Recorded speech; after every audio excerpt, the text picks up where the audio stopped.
जय श्री श्याम दोस्तों, मैं रीना चौहान आप सभी का स्वागत करती हूँ अपने यूट्यूब चैनल एसआर के टिप्स में। कैसे हैं आप सब? आशा करती हूँ अच्छे होंगे। दोस्तों, जैसा कि आप सब जानते हैं कि आजकल घर घर में लड्डू गोपाल जी हैं। कुछ लोग गोपाल जी को लेकर तो आते हैं, लेकिन उनकी सेवा के लिए समय निकाल ही नहीं पाते। क्यों दोस्तों? छोटे से गोपाल जी, उनकी सेवा के लिए समय निकालने की जरूरत ही नहीं पड़ती। जब उनकी सेवा के लिए हमारे पास समय नहीं होगा, तो सोचिए दोस्तों, हमारे गोपाल जी के पास हमारे लिए समय क्यों होगा?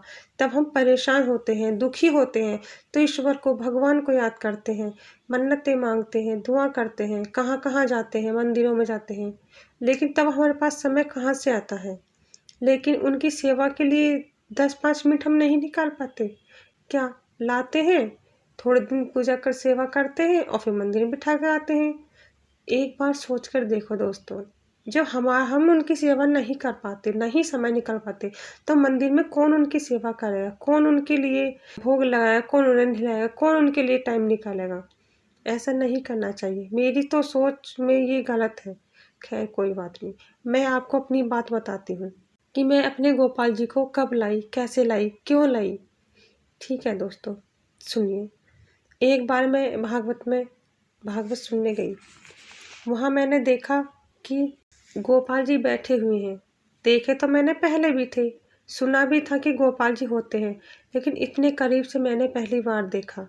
भागवत में सब लोग बैठे हुए थे, भजन सुन रहे थे, कोई ताली बजा रहा है, कोई भजन गा रहा है, कोई नाच रहा है। लेकिन मैं क्या कर रही थी दोस्तों? मैं अपने गोपाल जी को उन्हें बैठे-बैठे निहार रही थी। मैं बहुत परेशान थी, बहुत दुखी थी। क्यों? दुखों ने चारों तरफ से घेर रखा था। मन में बार-बार गोपाल जी को देख के एक ही बात आ रही थी कि मैं इनसे कुछ कहूँ। जैसा कि गोपाल जी चाह रहे हैं कि मैं उनसे कुछ कहूँ, मैं उनसे बोलूँ। वो बार-बार मेरी तरफ देख रहे हैं और मुझे कह रहे हैं, हँस रहे हैं, कह रहे हैं कि बोल, कुछ तो बोल। बस ऐसा देखते-देखते आँखों में आँसू आ गए और मन में एक ही बात थी कि मैं अपने गोपाल जी से कहूँ, क्या कहूँ समझ नहीं आ रहा था। फिर एकदम से मेरे मन में आया कि हे गोपाल जी, हमारे घर आ जाओ, उस घर को अपना बना लो गोपाल जी, मैं आपकी सेवा करना चाहती हूँ। बस ऐसे भाव मेरे मन में आते चले गए। मैं आपको लाना चाहती हूँ गोपाल जी, आइए हमारे घर आइए गोपाल जी, मैं आपकी सेवा करना चाहती हूँ। ये विचार मेरे मन में थे। समय बीत गया, घर आ गए, कोई बात नहीं। एक दिन अचानक से दोस्तों हमारा प्रोग्राम बना मथुरा जाने का। वहाँ हम गए। वहाँ जाकर मैंने देखा हम कि जगह-जगह गोपाल जी की दुकानों पर बैठे हुए थे। बहुत जगह मैंने गोपाल जी को देखा, लेकिन मैं उनको देखती रही, पर मैं इस बात को भूल गई कि मुझे गोपाल जी भी लेने हैं, या मैंने उनसे घर आने के लिए कहा था। लेकिन जब भी मैं चलती थी या गोपाल जी नज़र आते थे, कदम रुकते थे लेकिन फिर चल पड़ती। लेकिन एकदम से अचानक एक दुकान पर कदम रुके और मैंने सोचा कि नहीं, मैं गोपाल जी को लेकर ही चलती हूँ।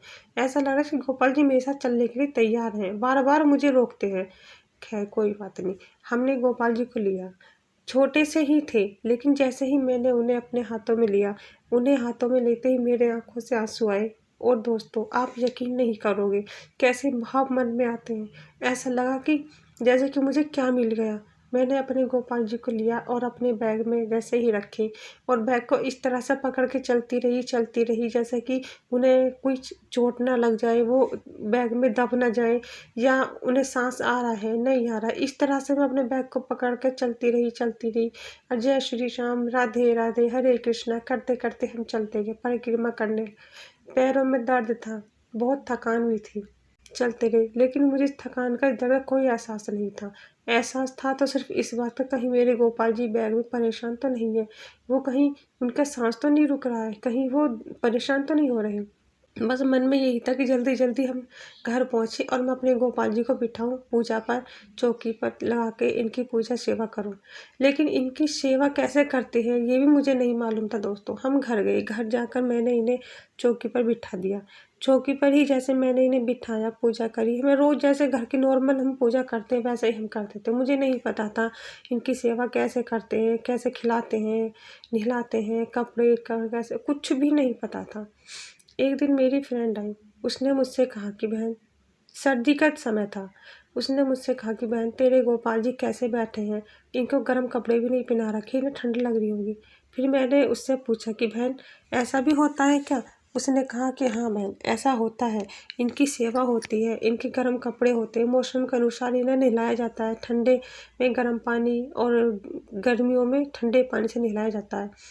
खैर कोई बात नहीं दोस्तों, जैसे ही उसने मुझसे कहा मैंने वही काम करना शुरू किया। उसके बाद फिर अपने आप ही मेरे मन में ऐसी लगन लगती चली गई कि मुझे किसी से पूछने की ज़रूरत ही नहीं पड़ी। मैंने इनकी ज्वेलरी अपने हाथों से बनाई, इनके कपड़े मैंने अपने हाथों से बनाए और इनकी सेवा करने में मुझे बहुत आनंद आता। घर का जल्दी जल्दी काम करती, गोपाल जी के पास बैठती, इनसे मैं बातें करती। यकीन मानिए दोस्तों, मैंने अपने गोपाल जी से जो कहा, जैसा कहा वैसा ही हुआ और आज मैं इतनी खुश हूँ। हर दुख हर दर्द से मैं निश्चिंत हूँ। मेरे गोपाल जी ने जो किया है शायद ही कोई कर दे। ऐसी बात नहीं है दोस्तों, एक बार इन्हें अपना बना कर देखिए, यकीन मानिए ज़िंदगी ही बदल जाएगी। जो इन्हें अपना बना लेता है, जो जिसके मन में इनके प्रति भाव आते हैं, वही इन्हें समझ पाता है, वही इन्हें जान पाता है दोस्तों। देखिए दोस्तों, ये थी मेरे गोपाल जी की छोटी सी कहानी कि मैं उनको कैसे लाई, कैसे मैं उनकी सेवा करती हूँ, कैसे मैं उनके लिए समय निकालती हूँ। खैर कोई बात नहीं, ये तो थी मेरी बात। अब मैं बताना चाहती हूँ गोपाल जी की सेवा के लिए 24 घंटे की नहीं दोस्तों, सिर्फ सुबह शाम 10-5 मिनट का समय ही निकालिए, लेकिन निकालिए ज़रूर। ज़रूरी नहीं कि उन्हें रोज़ नहलाना है, रोज़ उनको नई श्रृंगार करना है, ऐसे कुछ नहीं है। अगर आपके पास समय है तो आप रोज़ नहलाइए, नहीं है तो कोई बात नहीं, हफ्ते में 2 बार नहलाइए, 3 बार नहलाइए। या कोई त्योहार है जैसे कि जन्माष्टमी है, कोई ग्यारस है, एकादशी मतलब है तो नहलाइए और नहीं तो अपने अपने समय के अनुसार। एक बात और, गोपाल जी के पास खाने के लिए सुबह को भोग लगा कर रख दीजिए, कुछ ना कुछ उनके पास रखिए ज़रूर। दूसरी बात, निकलते बढ़ते आते जाते उनसे देखते रहिए, उन्हें निहारते रहिए, उनसे बातें करते रहिए। ये नहीं कि उनके पास बैठकर ही काम छोड़कर बैठो, बैठकर ही उनसे बातें करो, ऐसा कुछ भी नहीं है दोस्तों। बस इतना ही बहुत है। मेरे गोपाल जी तो बहुत भोले हैं, बहुत सच्चे हैं, प्रेम से ही खुश हो जाते हैं, प्रेम से जो भी भोग लगाओगे वही उसी में मान जाते हैं। देखिए दोस्तों, मैं तो बस एक ही बात कहना चाहती हूँ, दुख में सिमरन सब करे, सुख में करे न कोई। जो सुख में सिमरन करे, तो दुख काहे को होए। दोस्तों, सुख में तो भगवान को कोई याद नहीं करता, समय निकलता ही नहीं, लेकिन जब दुख आता है तो भगवान के ही लिए समय ही समय होता है। सब इधर उधर घूमते हैं, दुआ प्रार्थना करते हैं। ऐसी नौबत ना आए, ऐसे पूजा कर लो, ऐसे उनकी सेवा कर लो। लेकिन कुछ कर्मों का फल ऐसा होता है जो हमें भुगतना ही होता है। अगर उस समय हम अपने गोपाल जी के शरण में जाएं करें तो शायद हमारे कर्मों का कुछ फल कम हो जाता है, कुछ कष्ट हमें कम होता है, लेकिन जो हमने किया है वो तो भरना है ही। करनी और धरनी तो है ही। दुख है तो सुख है, सुख है तो दुख है, इसमें तो कोई बात नहीं। ये थी मेरी सोच, ये थे मेरे विचार। देखिए दोस्तों, सेक्शन में जाकर कमेंट करें। वीडियो देखने के लिए धन्यवाद। जय श्री श्याम दोस्तों, जय श्री श्याम। अगर आपको मेरी यह वीडियो पसंद आई हो तो प्लीज़ मेरे गोपाल जी के ही लिए सही एक बार लाइक करना, शेयर करना, सब्सक्राइब करना ना भूलें, बेल आइकन दबाना ना भूलें। अगर आपको मेरी ये वीडियो थोड़ी सी भी पसंद आई हो प्लीज़ कमेंट करें। वीडियो देखने के लिए धन्यवाद।